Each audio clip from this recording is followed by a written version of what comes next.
দেশের অন্যান্য বড় বড় মন্দিরগুলোর মতো পূর্ব মেদিনীপুরের এই দীঘার জগন্নাথ ধামে কার্যত নিরাপত্তার কড়াকড়ি ব্যবস্থা করতে চলেছে পুলিশ প্রশাসন।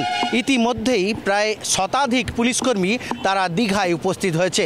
আর জগন্নাথ মন্দিরকে কেন্দ্র করে নতুন করে পুলিশ ফাঁড়ি বা পুলিশ থানা ব্যবস্থা করেছে প্রশাসন। সব মিলিয়ে পর্যটকরা যারা দীঘাতে আসবেন তাদের নিরাপত্তার কোনো ত্রুটি হবে না, এমনটাই কিন্তু প্রশাসন সূত্রে খবর।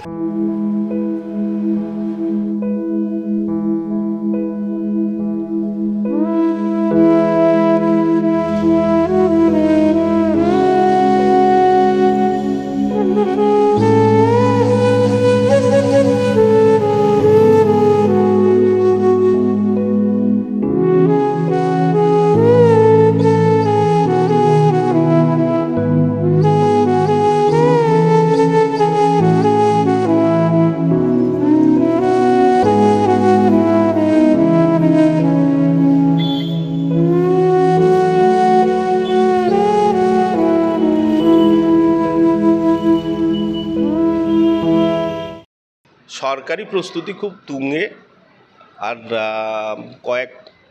দেড় মাস মতো সময় আছে। পুলিশি নিরাপত্তা একটা মন্দির স্টেশন হচ্ছে, যেটা পুলিশ ক্যাম্প হচ্ছে, সেটা সম্পূর্ণ আলাদা। শুধু মন্দিরটাকেই ওরা রক্ষণাবেক্ষণ এবং যে সমস্ত নিরাপত্তার যে ব্যবস্থাগুলো তারাই দেখভাল করবে।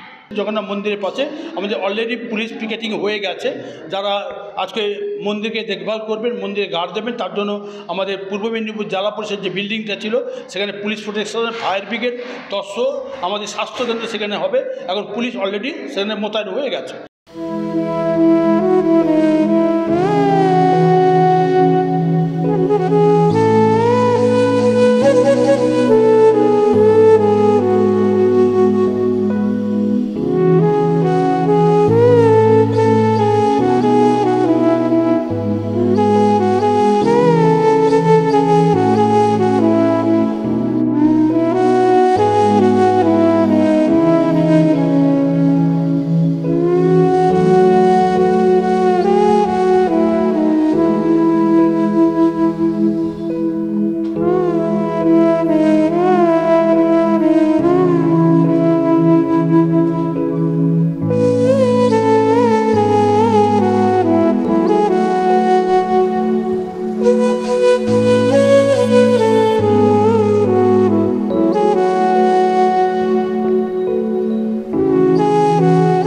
জগন্নাথ মন্দিরের এই ফাঁড়িকে কেন্দ্র করে রীতিমতো 13 জন পুলিশকর্মীকে এই সামগ্রিক এলাকার নিরাপত্তার দায়িত্ব দেওয়া হয়েছে বলে এমনটাই জানা যাচ্ছে।